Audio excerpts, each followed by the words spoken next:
Board meeting for March the 4th, 2026 to order. First item on the agenda is public comment. Is there anyone here that would like to speak? I will. Yes, sir. If you could state your name, please. And thank you for the time. Yes, sir. My name is Nick Lundikic. I live in Bristol, Rhode Island. Yes, sir. I'm a member of the Mount Hope Bridge Watch, which is a group of citizens concerned with public safety and asking for transparency and release of the November 2024 and subsequent Mount Hope Bridge inspection reports. A key question has been, how and by whom was the report designated as sensitive security information, SSI? Initially, RIPA's position was that it was the Transportation Security Administration, TSA, designated the materials SSI, and that was the reason it could not be released. Since then, the question seems to have been answered, and it appears that RIPA's inspection contractor was the group that designated it as SSI. This has been stated several times by your outside counsel in response to an APRA claim that was filed, and twice by your public relations person, Karen Cromwell, as has been reported both in WPRI News and in East Bay, Rhode Island, where I quote, the inspection firm stamped the report as containing SSI, unquote. Our understanding is that a contractor does not have the authority to designate materials as SSI, and therefore would carry no legal weight.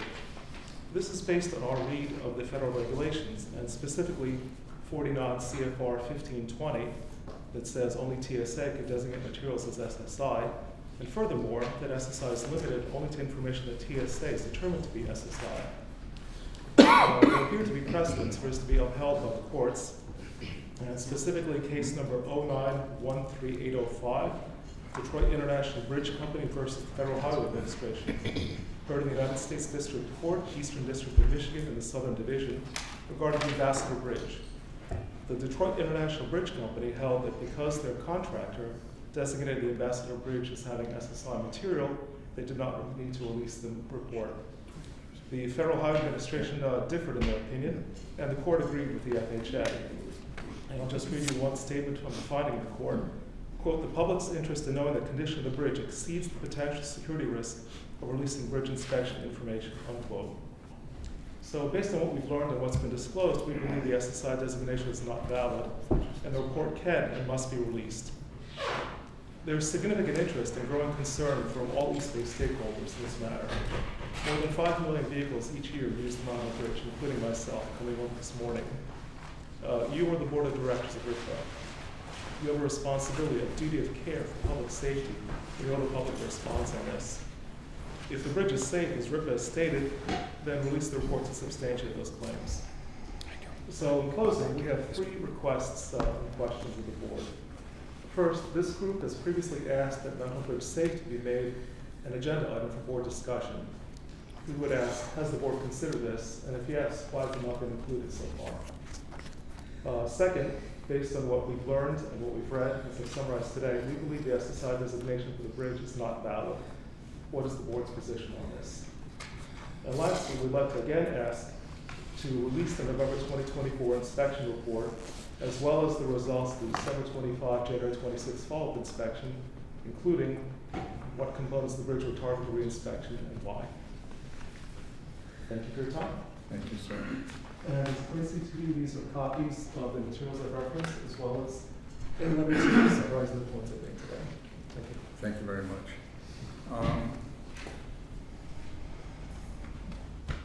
Thank you for your statement. And as you are aware, your group, led by Mr. Ruggieri, I believe it is, has come before this board on numerous occasions.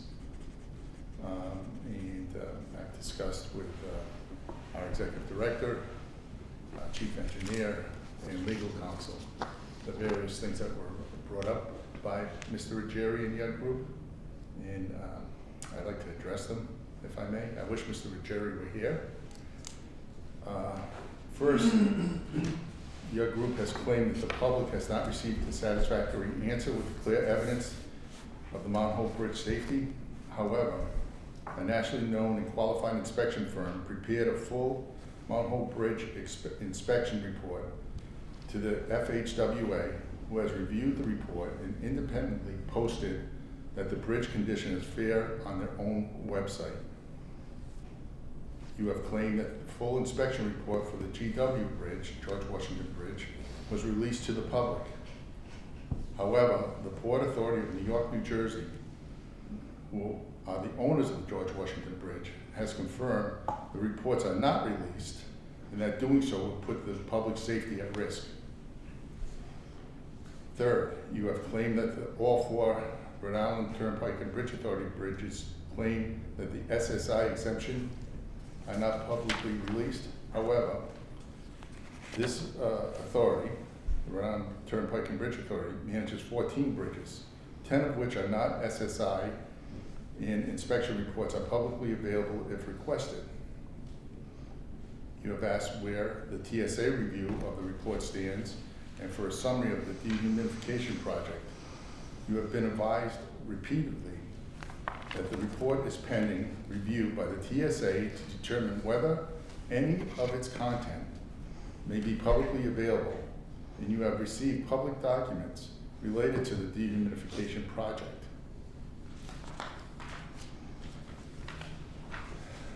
You have asked the board to review questions presented to the letters and management responses, asked for further review regarding the SSI designation conditions of the Mount Hope Bridge, and to engage in strategic planning related to the Mount Hope Bridge. At my direction, every question and answer has been reviewed. All questions have been answered. You may not like the answers that you're receiving, but they are true and accurate. The staff has engaged with you, with Mr. Ruggieri, in over 3-hour meetings at an unusual courtesy, and has submitted the Mount Hope Bridge inspection report to the TSA to determine whether any of its content can be shared.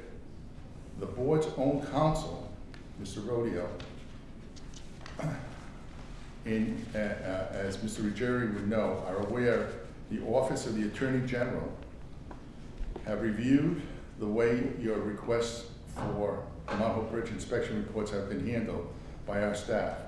They have concurred that it is being handled in the only legal and appropriate manner. The Rhode Island Turnpike and Bridge Authority records indicate that certain inspection reports were marked SSI after the terrorist attack on 9/11 and prior to 2009. And the only way that the status can be changed as a covered entity pursuant to federal regulations is by requesting review by the TSA. We have engaged that process in the interest of transparency, claiming the Rhode Island Turnpike and Bridge Authority and its staff may have done something inappropriate with the SSI designation is inaccurate, and I particularly feel is offensive and patently untrue. The bottom line is that your group continue to protest, not because your questions are unanswered, but because you don't like the answers. At this point, you can feel free to address further inquiries to the staff, but it will be my recommendation that you don't continue to engage where not legally necessary. If you wish to communicate further, please direct all correspondence and communications to our legal counsel, Mr. Joseph Rodeo, and he will work with our staff to determine whether a reply is necessary. You will be advised when the TSA provides us with an answer on the Mount Hope Bridge inspection report. You have made an assumption that the Mount Hope Bridge must be replaced immediately. None of the data support your assumption, and the Rhode Island Turnpike and Bridge Authority has capable staff and professionals to make such a determination and advise the board if that were ever to change. Thank you. Anyone else like to address in public comment? Okay. Next, approval of the minutes of the meeting, which were January 21st, 2026. We have a motion. Motion seconded. All in favor, signify by saying aye. Opposed, the ayes have it. Next, motor fuel tax refund revenue fund. That's good news. Before I begin, I'd first of all like to introduce Matt Blaze. He is here from Hilltop Securities, and they are our on-call financial consultant.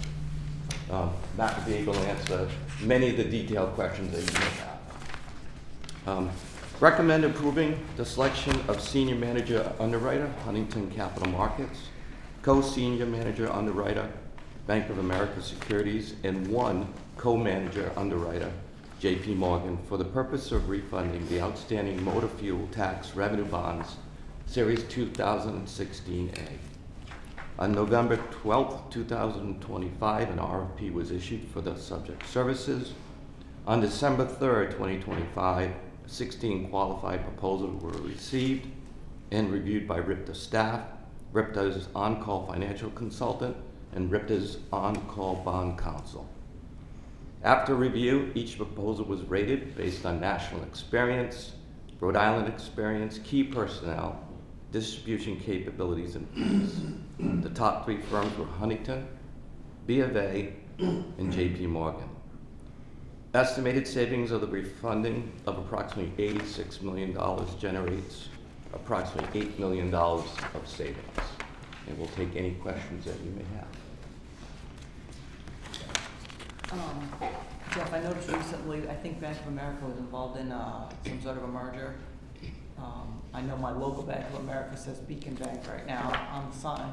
I just didn't know if that affects this at all, or, That doesn't change anything. No, it doesn't change anything from Bank of America's standpoint. There was one, right, Which, Jane. if I can address that? Sure. Yes, so there was another proposal that was received by Janney Montgomery Scott. Janney Montgomery Scott merged into Huntington Bank. Actually, Huntington Bank acquired Janney Montgomery Scott. It happened in between the time of releasing the RFP and the actual, in this meeting here, it actually went into effect December 31st. So as of now, all of that banking team from Janney Montgomery Scott has moved over to Huntington Bank, and that's why it's represented as 16 proposals that were received instead of 17 proposals that were received. But that's the only, that's the only acquisition that would have any impact on the responses that we received. Nothing for bank, nothing related to bank. yeah, you know what, now that I think about it, it might have even been Bank RI, was it It was Bank Bank RI RI. that became Beacon? And, Yeah. and Berkshire Bank Yes. also. Right, because both Yes. of them in town, are Beacon now, and I was thinking, And it also may have been the commercial banking side, and with the wealth managers and all of that, and not as much of the investment banking side. It's all based out of New York. yeah, my error, it was, you were, it was Bank RI, yeah. Of what, Janney? No more Janney, but the entire team has moved over to Huntington Bank. Not Hassett. Hmm? Not Hassett. No, I know. The son? No, they are wealth management people that are still in Providence. There is now an agreement between, my understanding is that there's an agreement between Huntington Bank to utilize the people that are still in the Janney side and those local, and the local distribution. Yes, sir. I'm just interested in how the process works. There wasn't real description here. How does it actually work? What takes place? You want to take them through that in the planning? Would you say that? How does the How process work? Just nuts and bolts of the. Sure, Yeah. sure. You're talking to the engineer guy here. Yep. Yeah, so as far as process on issuing the bonds, obviously it starts off with a lot of paperwork, getting all of the marketing documents in place to be able to put in front of investors. The Turnpike and Bridge Authority will go in front of the rating agencies. Again, there will be a rating update between Fitch and S&P. Once we receive those ratings and the marketing documents to investors are in good shape, we will release those to investors to start their review process. It typically takes around a week to 2 weeks, maybe a week and a half, let's split it in the middle. At that point, the bonds will price. There will be one day where they're in the market for, call it about 2-hour order period, take all the orders from individual investors, and then lock in the interest rates on the same day, and then there's the closing process. So similar to like if you have a mortgage or something along those lines, right? There's still the closing period, which is around 2 weeks. So there's the pricing period, which is when rates are locked in, all of the paperwork gets cleaned up, and then there's the closing, and that's when money moves on that date. The entire process takes approximately, let's say, 9 weeks or so, 10 weeks maybe. That's helpful. Yeah, I like the nuts and bolts part of things. Yeah. And if I could just add to that, perhaps, Peter, what happens before then is that we, in all these years that I've been here as the executive director and that Jeff's been CFO, we have always watched for opportunities to do a refunding. I know our board chair is very experienced with bond transactions. In other worlds, mortgage world, you'd call it a refinancing. Here, we call it a refunding. We're always looking for those opportunities. When we look, until now, the answer has been, we have no opportunity. There was not, this is the first time that we are seeing an opportunity. I know that. That's a really good, that's a great point too, because this is a refinancing or a refunding of the 2016 bonds. The way that tax exempt bonds typically work is after the first 10-year period of the bonds being outstanding, there's a call due. And at that period, you can refinance the bonds again on a tax exempt basis. So you get to take advantage of those lower tax exempt rates. If it was in advance of that 10-year period, it would likely have to be a taxable bond issue, a taxable refunding, and the rates would be a bit higher. So the authority is able to take advantage of tax exempt rates. The call date is April 1st. The next maturity is October 1st of this year. So you'll be able to refund that October 1, 2026 maturity, starting with that maturity on a tax exempt basis. And the rates are locked. It's not a variable rate. They're not floating over the remaining period of the final maturity of these bonds is October 2040. So it will be locked in until that final period. The other thing, Peter, real quick, is because of the great job everyone's doing here, and it makes our bond, everyone's gonna wanna buy these Rating's bonds. better. Yeah, so you're gonna get a good rating on it. They'll probably go, because not all bonds are sold. I'm not gonna get into different things, but not all bonds Not are, as desirable. but these are desirable bonds, and these will go pretty quickly, yeah, so. There's not a lot of Rhode Island transportation credits that are out there, so investors tend to keep their eye on it. Yeah, so it's good, yeah. So Matt, just one last thing. Sure. With respect to, if at the last minute markets went crazy in a negative way, Yes. are we locked in?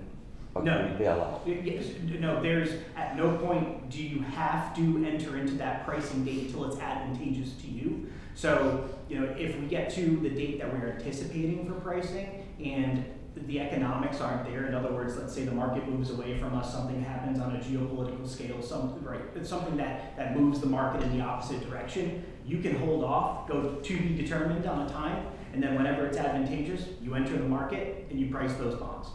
And the only reason why you're gonna price those bonds is for cash flow savings. Matt will advise Jeff and Lori, should something like that ever occur. It's not advantageous. And there's Yeah, one yeah, more yeah. point, and Matt, I would just ask you, because you made a point that certainly was important to me when we were discussing this whole process, and you compared the proposals that we received this time with the number and nature of the proposals we received originally, and if you could just address that, I'd appreciate it. Sure, received originally from some of the prior. Yes. Yes, so it's, this was established, just let's say prior to 2016, right? The original motor fuel tax credit. And at this point now, there were the 2016 bonds, which are being refinanced. There were motor fuel tax bonds in 2019. So this is almost the third generation, really. In other words, the third time that investors are seeing this credit out there. It's what I think we would consider an established credit at this point in time, too. So not only are investors familiar with it, but the bankers are also very familiar with how it operates as well. And they know the investors to go after, to be able to target, to get the best possible pricing or best possible pricing execution that's available at the time. Thank you. Okay. Further questions or comments? Hearing none, do I have a motion to appoint the senior manager, co-manager as presented? Motion by Charles, seconded by Karen and Peter. Discussion, hearing none, all those in favor signify by saying aye. Aye. All those ayes have it. Thanks. Next is the strategic plan update. Thank you, Mr. Chair. I'll say that. The RIPA strategic plan was previously updated in 2019. There have been many changes in the RIPCA organization, its operations, and the capital improvement plan project since the last revision. The CIP, which was last revised in '22, is currently being revised and updated. RIPCA's staff's goal is to update and align both plans. RIPCA staff interviewed Michael Baker International, a RIPCA on-call technical consultant, and determined that Michael Baker's strategic planning department is qualified and available to assist with the update. Michael Baker is also currently working with us on the current CIP update as well, so the firm selection makes sense. RIPCA requested and received a proposal for strategic plan update services in the amount not to exceed $63,984. We've reviewed the attached proposal and determined it to be reasonable for the effort outlined in the scope of work. RIPCA staff recommends approval to execute a task order and fee with Michael Baker in the amount not to exceed $63,984. Questions? Discussion? Hearing none, do I have a motion to approve? Motion by Peter, seconded by Karen. All those in favor signify by saying aye. Opposed, the ayes have it. Thank you very much. Next is the total equipment building backup power. Sure, I'll take that one as well. The toll equipment building, which we call the TEB, constructed next to the new toll gantry, contains the electronic equipment required to power the gantry and to collect tolling data. During design of the TEB, the power source was connected to the backup generator that feeds one half of the Newport Pell bridge lights. Therefore, no separate backup power was included in the design for the TEB. Recent discussions have identified a potential situation that could leave the TEB inoperable if power needed to be disconnected to the bridge for an electrical repair or an emergency. The TEB cannot be isolated in the current power configuration. RIPCA staff requested Jacobs, an on-call mechanical consultant, for a proposal to design standalone backup power for the TEB to eliminate this potential condition. Jacobs submitted the attached task order for an amount not to exceed $52,318. We reviewed and found this proposal reasonable for the level of effort described, and RIPCA staff is recommending approval to execute a task order and fee for Jacobs' proposal in the amount not to exceed $52,318. Questions? So Eric, this means that the gantry would be if the power went out on the bridge and they couldn't separate the two? Yeah, so currently if we lose power here, the backup generator over there that feeds the half of the bridge Right. also feeds the TEB. Mhm. But Frank had brought it to my attention that, God forbid something happened on the bridge while we were on generator power, and he needed to isolate the bridge power to be able to do some work. Gotcha. It would shut the TEB power off because it's all in series. Right.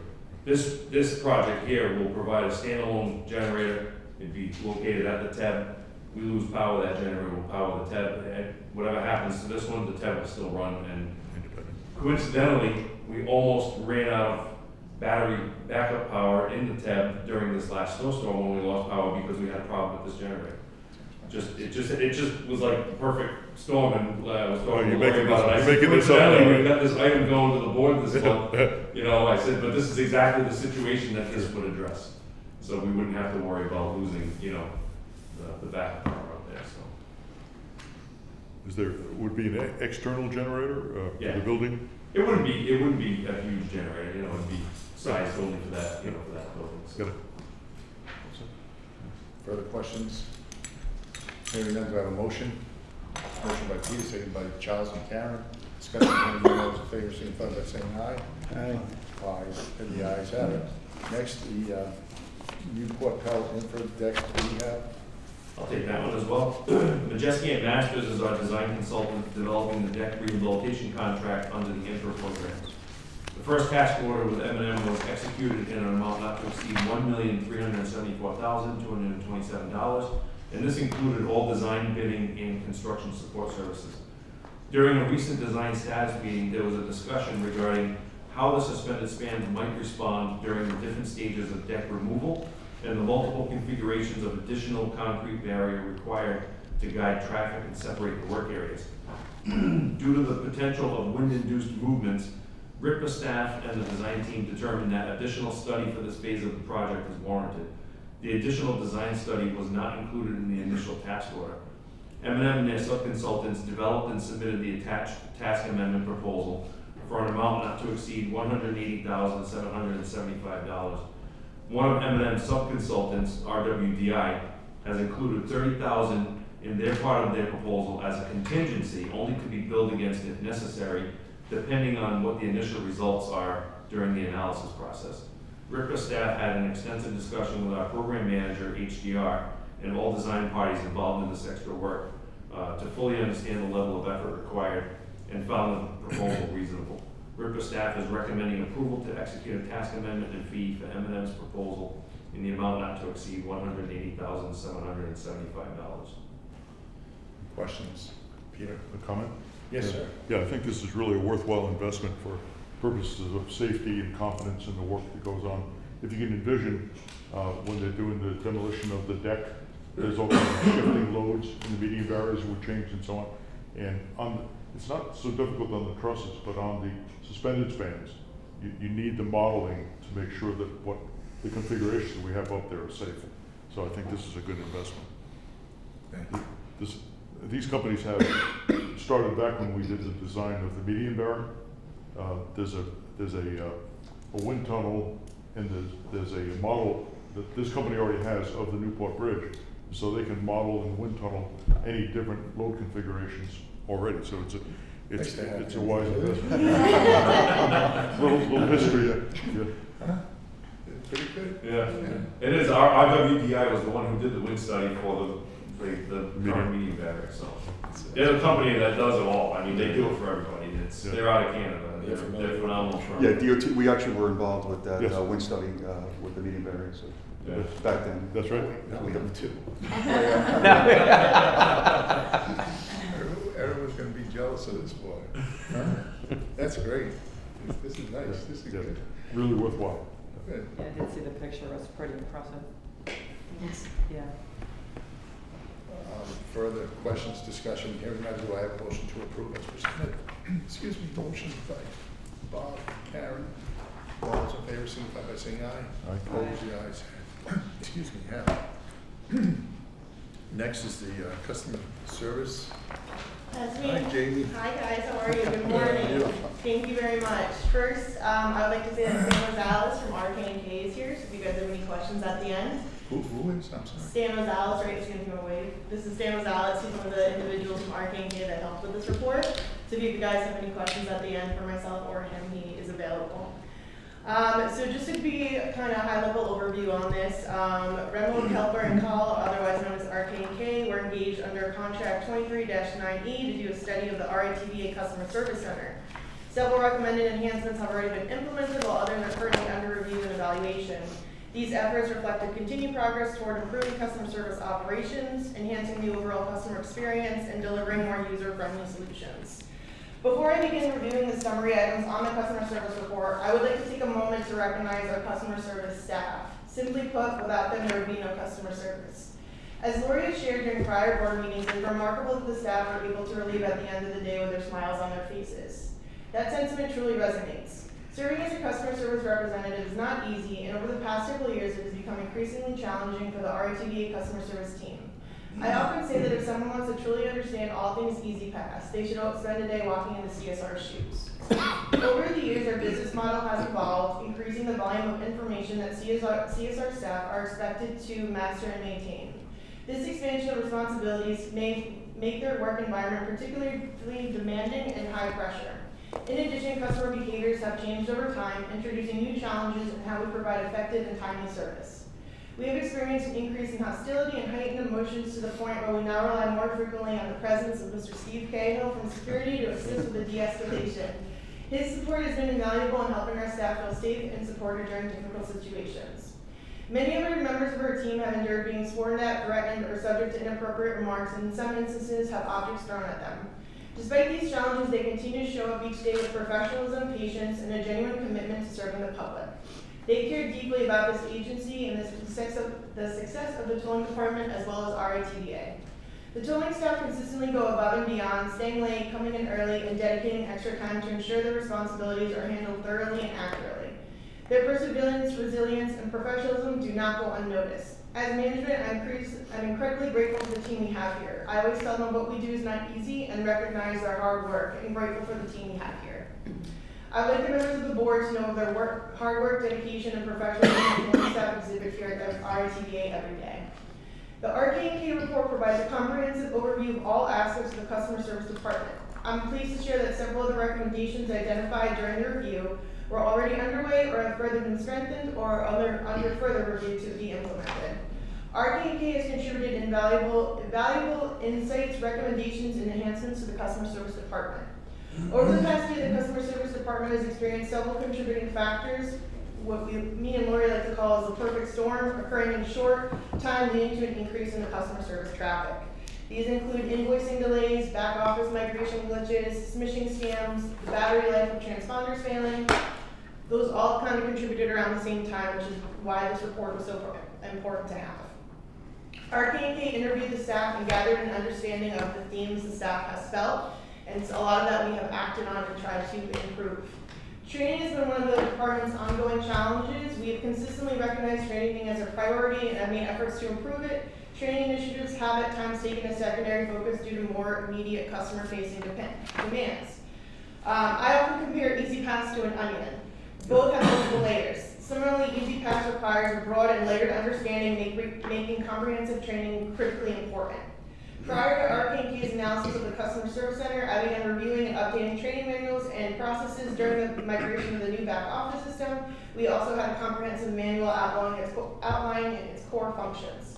As the system evolved, ongoing updates to related instructions and procedures were necessary.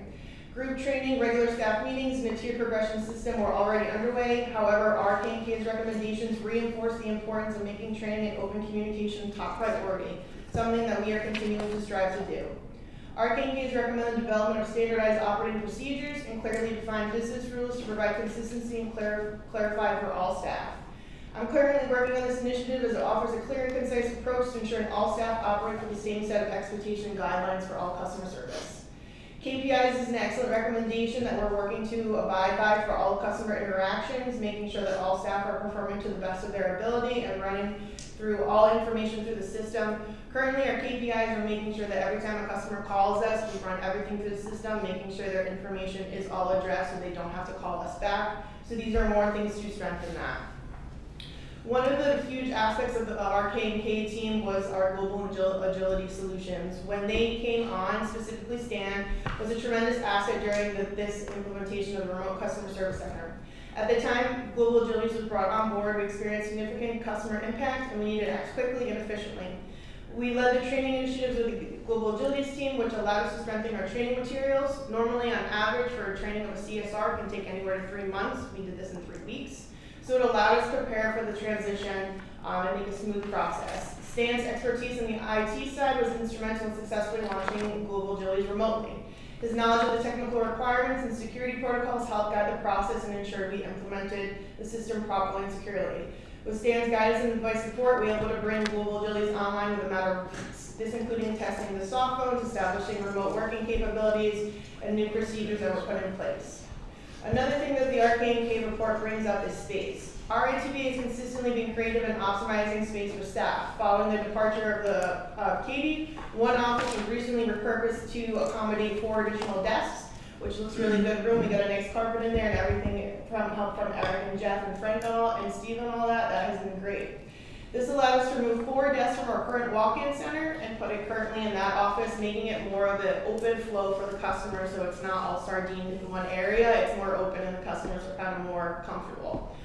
A few months ago, I brought forward a discussion item regarding the addition of a trailer. Following the release of the RK&K report, the need for the expansion is even clearer. RK&K supports this recommendation, noting that expanding the customer service center with a 15-person trailer will help accommodate additional staff and better meet operational needs. Some members of the 15-person trailer would be staff that are remaining in the walk-in center to take the remaining 4 desks and put them in the trailer, and then the rest would be additional hires or relocating of other staff. Our business model has changed and it requires more staff to support our new business model. Another thing that RK&K spent considerable time reviewing was our website and our IVR system. We're trying to make it more user-friendly for customers so that they can be independent and do what they would like on the phones through our automated voice recognizing system, or they can do it on our website. So with their suggestions, we move that moving forward. Lastly, one of the big things that they were recommended was the metrics and reporting. One of the huge things is we always don't have the current level of what customers are, we know what our staff is doing, we kind of have the trend of we do tallies to see what they're coming in, customers are coming in for, and get a general broad sense that way. But one of the huge things that Arcane recommended was to ensure that all of our reporting and metrics are in place so we get a better understanding of what customers are coming in for, the customer service trends, and how we can better our better business to institute customer service as a fully customer-friendly environment. Mail house operations, we've acted on Arcane's recommendation for having a mail outsourced. It allows for a less time-consuming job for staff to be freed up to assist with other matters. JLS is our currently who we are involved with. They are formally instituted. We're nearing full implementation of this outsourced service. JLS was under our master pricing agreement, and with the help of Jeff Goulart, we were able to move this initiative forward efficiently. Customers, we actually want to hear from our customers. Arcane recommended using surveys or comment cards to give customers an opportunity to share their feedback and suggest improvements. The report outlines a variety of methods for collecting customer input, helping us understand their needs and enhancing our services, which is something we will be implementing. One of the most important issues and one of the things that we have done here is the proper mounting of transponders. If you guys all look to your right, there are 2 cards that you guys all have next to you. This is something we designed with our PR firm of Proper Placement Matters and where to properly mount the transponder. I can't tell you how many times the creativity of customers of where they actually put it and where it should be is quite comical at moments. Or when I'm walking through a parking lot, I see someone's transponder on the dash. I really have to urge myself not to leave a note to my head properly. So with this, what we do is AAA is a big partner of making sure customers are mounting the transponders. If their transponder is not properly mounted, there is the risk that the transponder will not be properly detected at the time of the crossing of the gantry, which then relays them to getting the $6 charges that I'm sure some of you have already heard about. So with that, it is the customer's responsibility to make sure the transponder is properly mounted so our hardware out there can do their job. So we have giving these to AAA. They give them to any new customer that walks in for applications, any new transponder. Staff has this out front in our walk-in center currently as of now, and also when we're mailing our transponders out, we stick one of these 2 flyers in there to let them know that this is how to properly mount it. We have something on our FAQ sheet that goes along with the mailing of the transponder and when customers visit AAA or our walk-in center, but this is more eye-appealing that I think the form just kind of gets overlooked. So with that, we sincerely appreciate the time and effort Arcane have dedicated to conducting this report. The insights provided have been invaluable in enhancing our understanding of the customer service center and identifying opportunities for improvement. Their recommendations and observations will continue to guide us in strengthening our operations and delivering exceptional service to our customers. The report has given us the momentum to move forward and continue to strive for excellence both for our customers and for our team. Thank you for your time. I'm happy to take any questions, and Stan Gonzalez is as well to address any quick inquiries you may have. I have a couple. Sure. Real quick. The transponders. Yes. And I know Lori's brought it up, that aren't we going to go to the stickers at some point Yes. soon? We will be going to the sticker some point soon. I'm working with a MOBIS to figure out what the ETA of that is, what the level of the proposal of the implementation would be, what would need to develop it in the lane side, as well as what service we would like to. Will it be happening this year, do you know, Jamie? I'm shooting for this year. Most definitely is where my goal is, more likely by the end of the year. So would you then redesign these cards when you send out stickers or? I would, but we're still going to offer these types of transponders to Understood. customers, so it's still going to be of importance, but it's going to make the customer's life easy as well as the staff easy to know that it's like a normal sticker, like a beach pass. Yes. So it's more, we know it's on there, and Yes. which will reduce a lot of the higher tolls from happening. Second question. Yes, sir. With the expansion that you want of your office, when would you like to see that happen? I'm actually bringing it up for discussion on the April board meeting, but as soon as And you'll possible. have everything put together for us? Yes, I'll have a very well thought out plan for that. That goes without saying, but Yes, I will. Yes, I will have it all together for you guys to review and approve or discuss.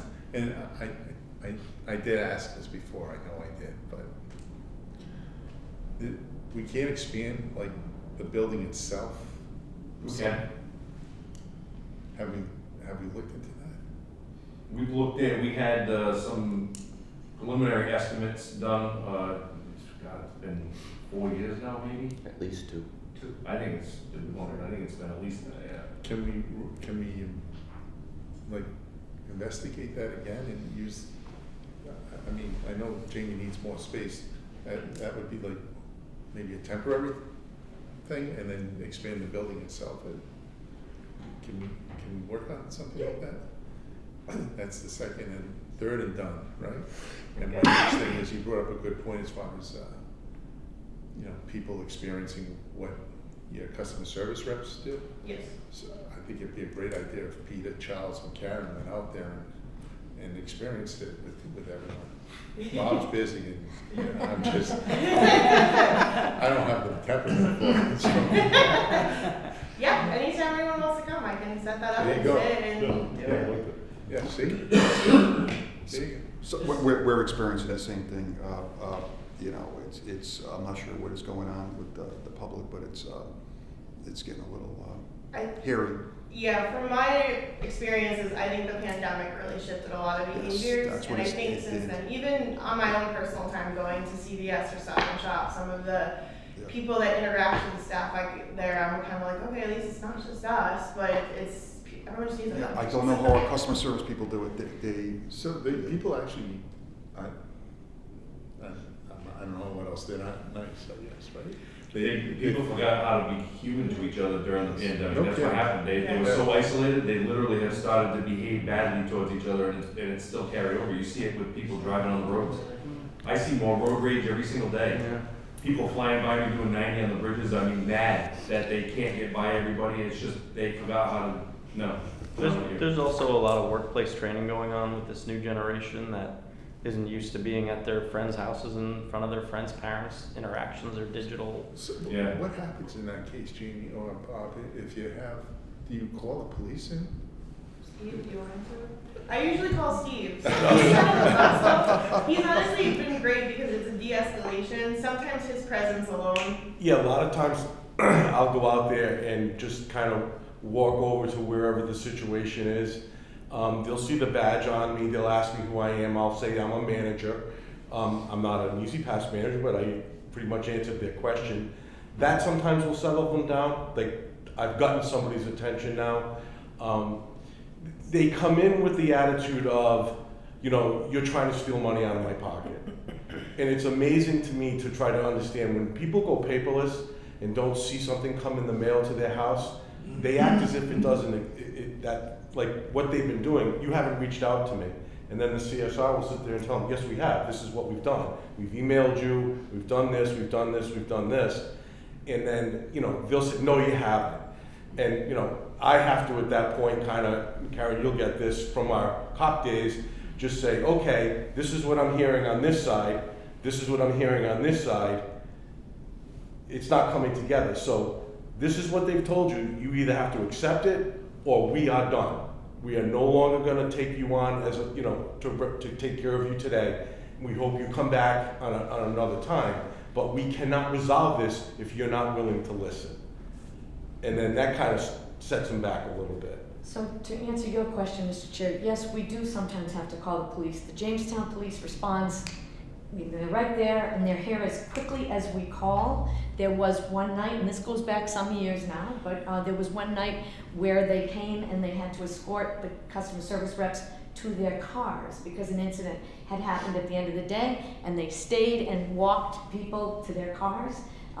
That, as I say, was quite a while ago. The other thing is when some of these situations get to a boiling point, I will reach out to the customer and to temper this, you know, issue that yes, we have people who sometimes get very upset, but when I call them, I would say 90% of the time I have a new friend by the time the call is over. I actually offered jobs to a few of the customers because they're knowledgeable, and I'll say, you know, are you in the market for a job because you seem to know, you know so much about this, and they understand. Many of them understand IT. So when you explain what's going on with our billing system or with our call system, they understand that. So that also is helpful, and I just also want to mention that in addition, I get many compliments in writing. I get emails, I get things in snail mail from customers who want to say how wonderful the customer service reps are. Some of them will name them and say, and one person the other day said, I had to come in the morning, I had to come back in the afternoon, and the two people who helped me were as pleasant in the afternoon as they were at 9 o'clock in the morning. And that's quite a compliment. And we get those compliments all the time. I think too with the customers, they come in on a defense because they either don't fully understand what's going on and things like that. So by the end of the time, even if they are hostile or aggressive, at the end of it, they are usually sorry for my behavior, now I understand, and they get on their way. It's just, I think what we're trying to do is not have them come in on the defensive, kind of come in and we work through it. Yeah, and then the response of the CSR, some people just are not used to that type of environment. You know, somebody comes in, gets very, very aggressive right out. They don't live in that world. So it's trying to de-escalate, and that's mostly what I do for, with Jamie and stuff like that. It's like, all right, let's just bring this down to what, a discussion level, and 90% of the time it goes right back to that. They just need somebody to referee it.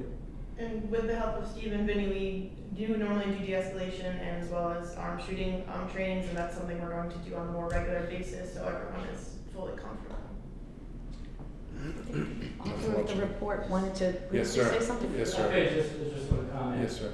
Most of the time, I was a director at an agency just like this for a long time before I consulted.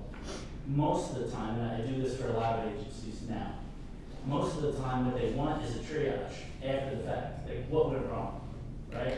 To your guys' credit, you're in the middle of the fire, and we're going to do this. So I don't know how many Jamies you can have, but you need more than her.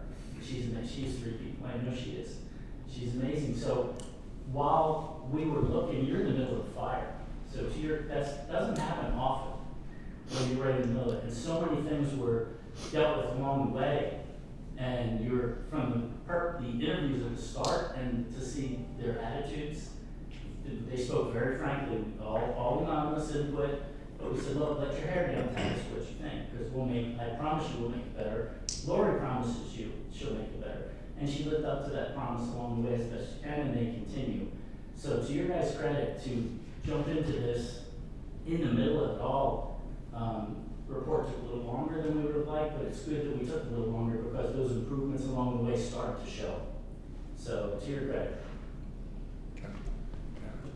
Jamie, I know I probably read it somewhere in the report, but what's the percentage of walk-in versus people call? Our call center is the more touch space. We handle anywhere from 500 to 800 calls. Our walk-in center on average varies from anywhere from 80 people to 150 people that come in. Per week or? Per day. Oh, per day, what? Yesterday we had 125. Wow.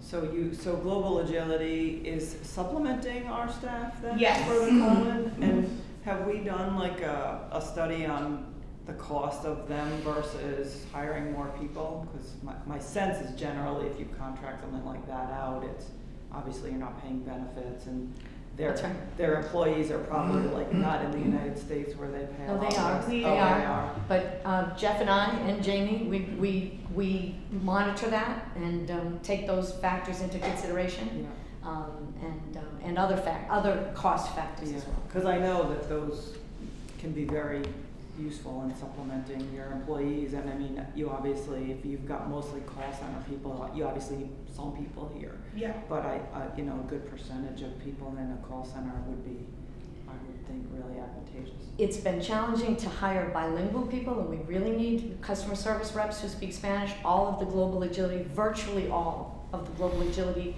customer service reps speak both English and Spanish. Mm-hmm. It's been an asset to us. We have a contract with them? Yes. Yes. What's the period of time? Well, it's we actually are developing an RFP because we want to go out to bid again just to make certain they're doing a great job. But we're going to go out with an RFP that's being developed right now, and we expect that we'll get many responses to that. So right now it's we'll send that RFP out and see what we do and if there's a change. It's a question of the arcade representative or Jamie. It looks like the measurements that were done, it looks like there were suggestions, and a lot of the suggestions were implemented already. But if I'm reading this correctly, I think you stopped measuring the response times and so on in September? That's when we stopped gathering data, yes. Yeah, that's kind of what I got. So here we are now.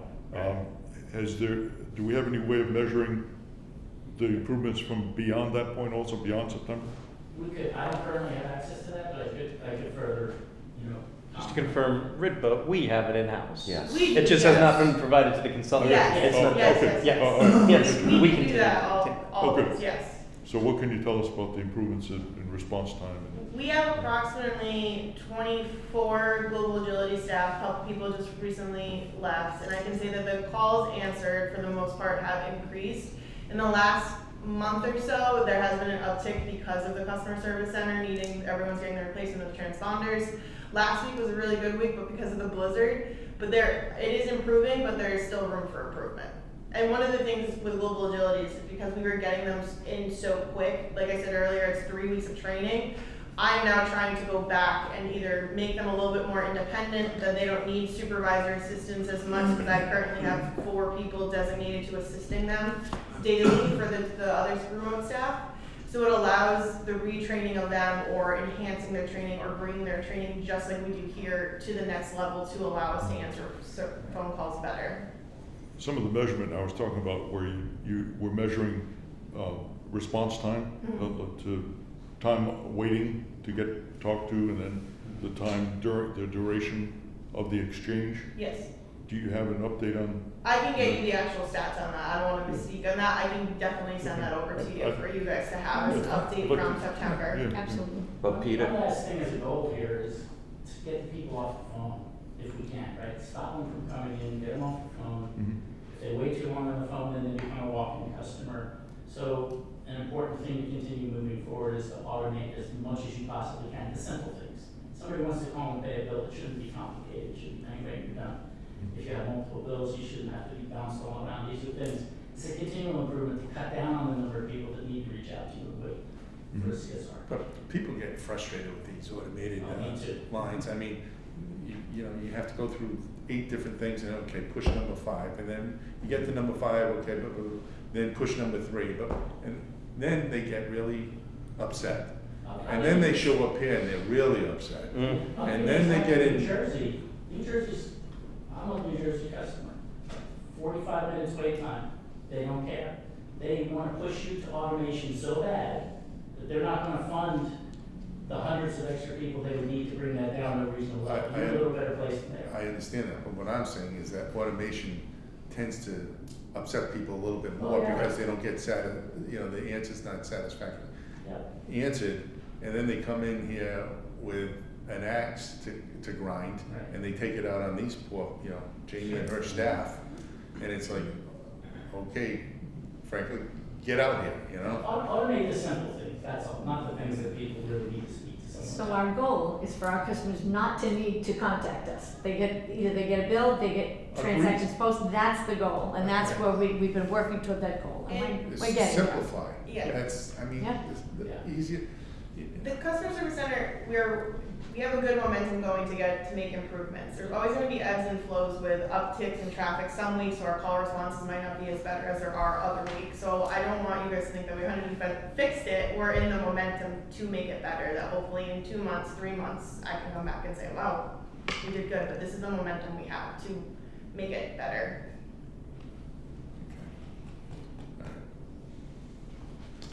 We're gonna wait for you to come back to us, right? Yeah. See you in April. Thank you guys. Nice job. Thank you, Jim. Thank you. Thank you, nice job. Yes, sir. Okay, next, capital projects, status report. Sure, I'll take that one. Mount Hope Bridge dehumidification is in full swing with scaffolding installation. You can see it on the video that Kyle took with our new drone. He's taking some nice shots. I think we've got quite a bit of scaffolding installed already. It's been working since, I think it was the end of January they started with all of this. Yep. And they're going great guns with shop drawings, lots of shop drawings to process. We anticipate being able to get up there sometime this month and actually start working on the scaffolding now that they've got a good amount of it installed. They'll start putting some crew up there while they continue doing the rest of the scaffolding.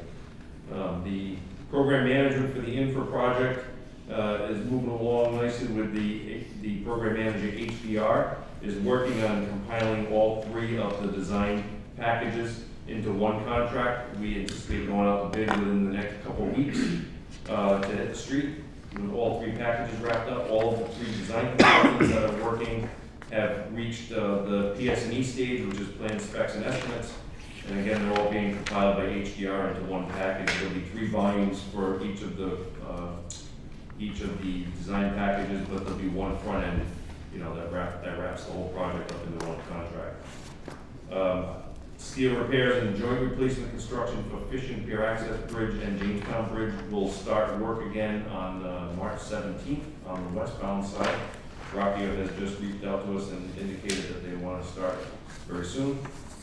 The HVAC construction, we're just finishing some punch list items in the building with the controls folks and the prime contractor. So we'll have air conditioning this year. Oh, yeah. Good. We're working to finalize the vessel strike vulnerability assessment, and then we will be preparing a response to NTSB to update them on that. Jamestown Bridge deck assessment and repairs design is still in process. We've got some more non-destructive testing that will be going on shortly. They've already done some of the work, and once they finish all the non-destructive testing, they'll compile a report with their findings for our review. Newport Pell Bridge Pier 10E bearing replacement design is, we actually just got the final design documents yesterday in the PS&E stage, so we'll be doing a review on those, and when they're ready to go out to bid, we'll put some dates together and put that out on the street for public bids. Undermining repairs design for Evans Ave Bridge, which is the small bridge just east of the Sakana River Bridge, is still in design. We're looking at some options to do some repairs to that undermining. And then just a quick update on inspections. Newport Pell Bridge main spans will be inspected this year. As you recall, we do the Newport Pell in two different years because there's so much to inspect. So they did the approach spans last year, the main spans will be done this year, and then the full report will be compiled on that. We've got the interim inspection for Mount Hope Bridge that we thought we would be able to do, but the weather has prevented it. We're looking to schedule that very soon. They just weren't able to get up there due to the weather conditions that we had. And then Fishing Pier Access Road Bridge, which is in construction right now, also was due for routine inspection. That's been completed. We're just waiting on the report. That's it. Unless there's any questions.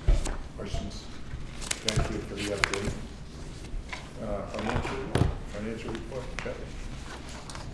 The first 6 months of fiscal year 2026 was solid when compared to budget. Traffic was higher by 1.5%, and total revenue was higher by $4.5 million. The primary driver of the higher revenue is due to higher average toll revenue per vehicle and higher collections on past due invoices. Operating expenses were lower by approximately $400,000, primarily due to lower personnel expenses as a result of open positions in maintenance and customer service employees out on FMLA. The timing of bridge inspections.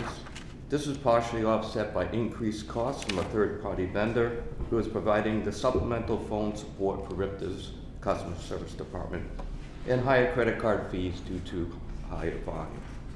Overall operating income was up $3.9 million, excuse me, and net income was up $8.1 million, primarily due to high investment income. When compared to prior year, total revenue is higher by $4.2 million. This was driven primarily by higher bill by mail revenue and higher collections on past due invoices. Operating expenses were higher by $1.3 million, primarily due to higher personnel expenses as a result of compensation increases and the increases in health insurance premiums. The additional costs of providing supplemental phone support for RIPTA's customer service department, the increased volume associated with DMV lookup fees, and the timing of bridge inspections. Overall operating income was up $3.2 million, and net income was up $3.7 million.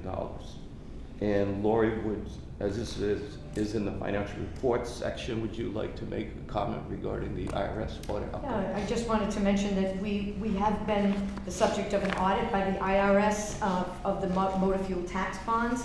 It was undertaken months ago. It was paused while the government was shut down for a period of time. But eventually we heard from the IRS when they were back from furlough, and we were told there were no findings, so we came through it with flying colors. Appreciate Jeff's efforts.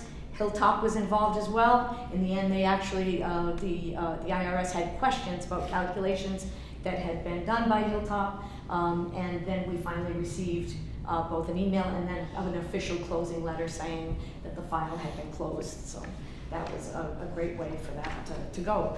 And not that we ever had any doubts. So, and then the other thing I just wanted to mention on the finance front is that I know we always talk to you about the grants that we're looking for. We try not to miss an opportunity to get federal funds, because obviously that's better than borrowing, and it's better than, you know, it's the way to go.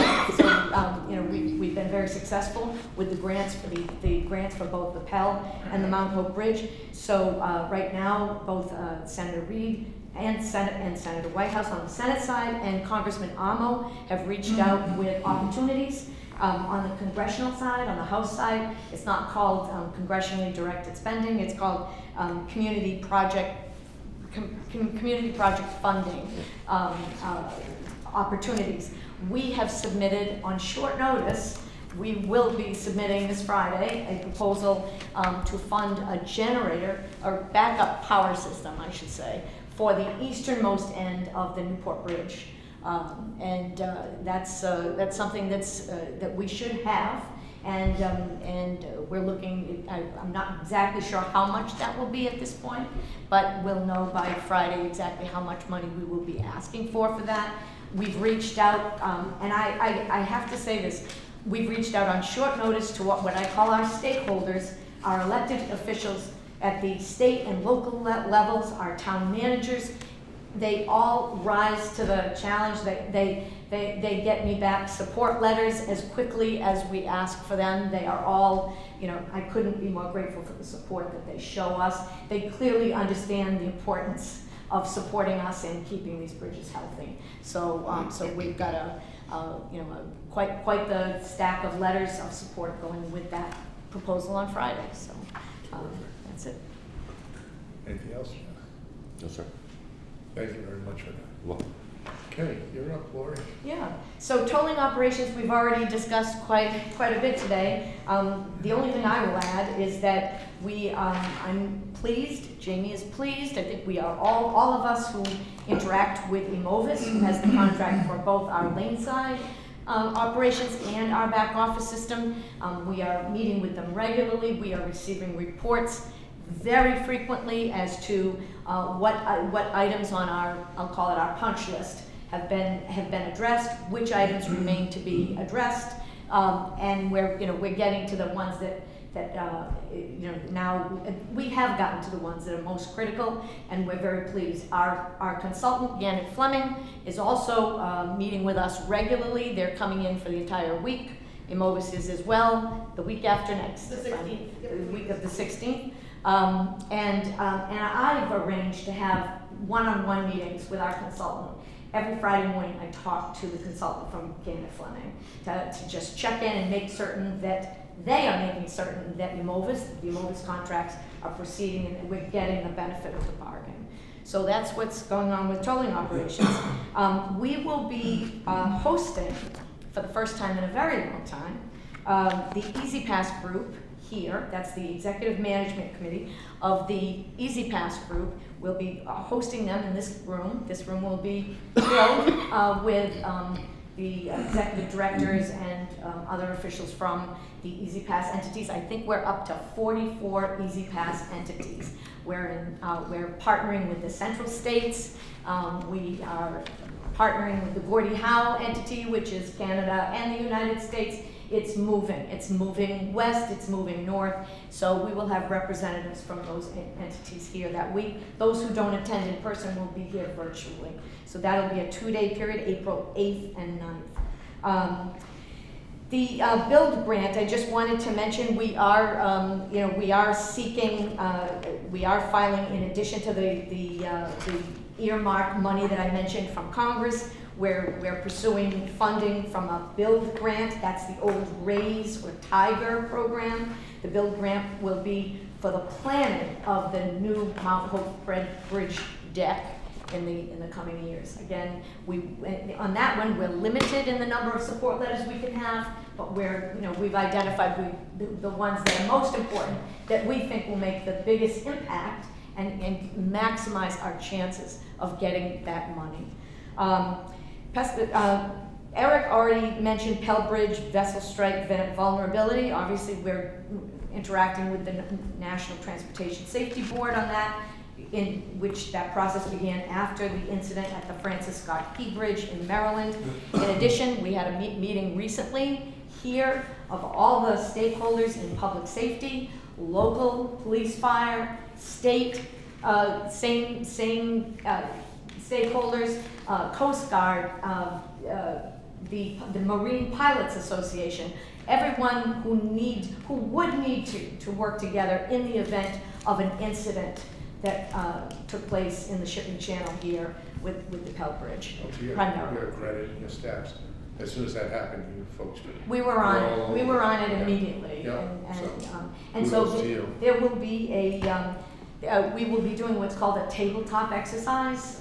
We don't, publicize when that will be done, because it's the idea is to have it be as close to a real emergency as we can make it. So we are all working together to organize that, and I think that's going to be, and that will be relatively soon, and I'll be reporting back on that. And since we're having the February meeting in March, we'll postpone. We won't have the March meeting, and our next board meeting will be April 15th, tax filing day. Perfect. Yes. Everyone good? Motion to adjourn? Motion, second by Charles, all in favor, signify by saying aye. All those guys have.